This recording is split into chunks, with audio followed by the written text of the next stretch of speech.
What's up, guys? Thanks for tuning in today. We're on our way to go pick up the Jeep front and rear off-road bumpers along with a light bar and 2 LED pods. Thanks for clicking on the video. Let's get into it.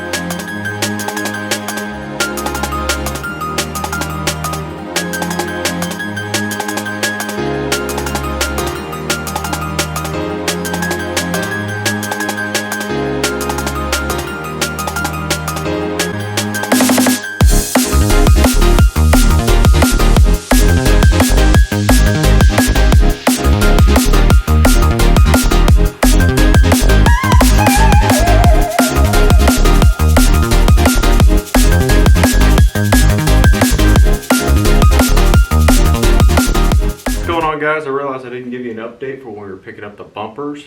I have right here in front of me a front bumper, the LED pods, and the light bar, as well as the lift kit over here on the side.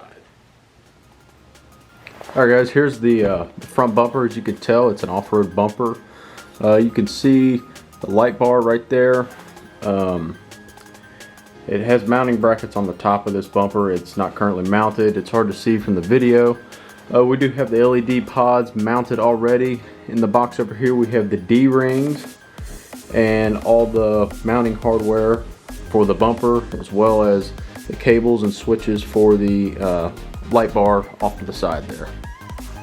So earlier I was talking about the surprise that came in the mail. As you can see, there's the box. It is a Rough Country suspension lift. I have taken it out of the box, opened it up, and I just want to show you all what was inside. This is a 3.25 inch lift kit from Rough Country. You can see we have the 3-inch springs, or the 3-inch shocks, along with the heavy duty springs, mounting brackets. As well, in this front box you can see we have the new front tie rods, and apparently what you're supposed to do is these go on the front, obviously, and you take the old fronts and move them to the rear. This is my first time installing a lift kit, so that's what I've found from my research. Rough Country. And here we have the rear drop bracket. To be honest, I still don't know what this is for. And then we also have the cups that go on top of the springs for the shock towers.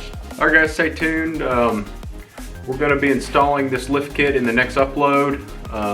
Hopefully y'all like it. I've personally never done one before, so it's going to be an experience for me and you. Don't forget to like, subscribe, comment if you like. We'll see you in the next one.